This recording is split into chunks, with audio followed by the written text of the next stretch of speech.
উনুন test of Bengal, সহজে রান্না শেখার ঠিকানা। আপনাদের সাথে আমি পায়েল। শুরু করছি আজকের রান্না। আজ আমি রান্না করছি আর মাছের কালিয়া।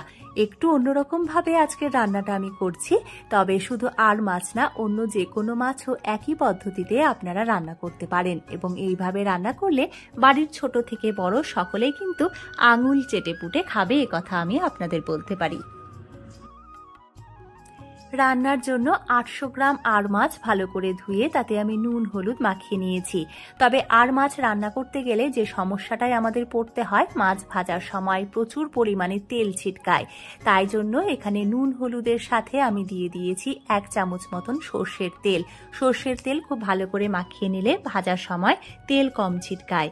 এখানে আমি মশলার জন্য নিয়েছি 1 টেবিল চামচ চারমগজ আর 1 টেবিল চামচ পোস্ত। হাফ কাপ সর্ষের তেল ভালো করে গরম করে তাতে আমি মাছগুলো ভেজে নিচ্ছি। নুন হলুদের সাথে সর্ষের তেল মাখিয়ে রাখলেও কোনো রকম ঝুঁকি আমি নেব না, তাই বিপদ এড়াতে কিন্তু আমি এইভাবে ঢাকা দিয়ে আর মাছ ভেজে নিচ্ছি একদম হালকা আঁচে। এখানে আমি চারমগজ আর পোস্ত জল ছাড়াই একবার পিষে নিয়েছি, এতে করে পোস্ত খুব ভালো করে বা মসৃণভাবে বাটা হয়ে যায়। আর তারপরে 1 ইঞ্চি আদা আর 4-5টা কাঁচা লঙ্কা অল্প একটু জল দিয়ে আরও একবার আমি বেটে নিচ্ছি মিক্সিতে।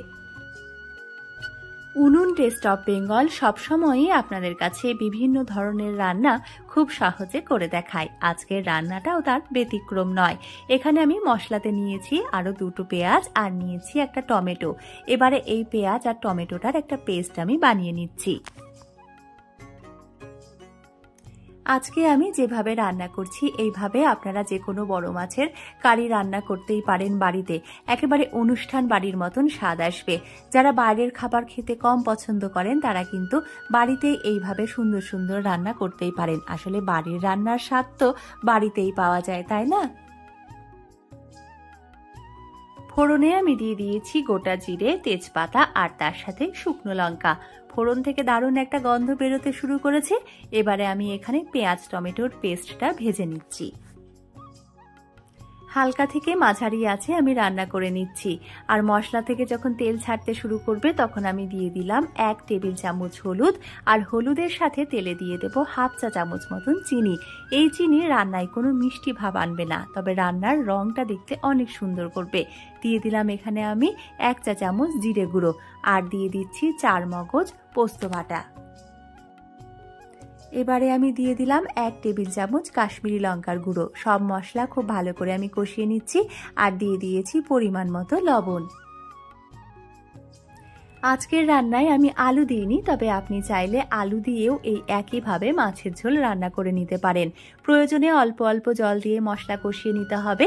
তারপর মশলা যখন পুরোপুরি কষানো হয়ে যাবে, অর্থাৎ মশলা থেকে কাঁচা গন্ধ চলে যাবে, তখন গ্রেভি বা ঝোলের জন্য দিয়ে দিতে হবে পরিমাণ মতন জল। ঝোল ফুটে উঠলে আমি দিয়ে দিচ্ছি ভেজে রাখা মাছগুলো। তারপর 2 থেকে 2.5 মিনিট ঢাকা দিয়ে রান্না করে নিচ্ছি। অন্য মাছের তুলনায় আর মাছ আমি একটু হালকা করে ভাজি, তাই বেশিক্ষণ ঝোলে ফুটিয়ে নিচ্ছি। ফ্লেভারের জন্য দিয়েছি 2টো চিড়ে রাখা কাঁচা লঙ্কা, আর সব শেষে আমি দিয়ে দিলাম হাফ চা চামচ মতন গরম মশলার গুঁড়ো। এই গরম মশলার গুঁড়োটা আমার বাড়িতেই তৈরি করা, আপনারা ডেসক্রিপশন বক্সে সেই লিংক পেয়ে যাবেন। এই মাছের ঝোল বা মাছের কালিয়া দেখতে কতটা লোভনীয় হয়েছে সেটা কিন্তু আপনারা দেখে বুঝতেই পারছেন। এই মাছের ঝোল শুধু সাদা ভাত নয়, সাদা পোলাও কিংবা বাসন্তী পোলাও বা ফ্রাইড রাইসের সাথেও খেতে খুব ভালো লাগে। এই মাছে কাঁটা নেই বললেই চলে, তাই বাচ্চাদেরও কিন্তু নিশ্চিন্তে এই মাছ খাওয়ানো যেতে পারে। দিদি হেভি টেস্টি।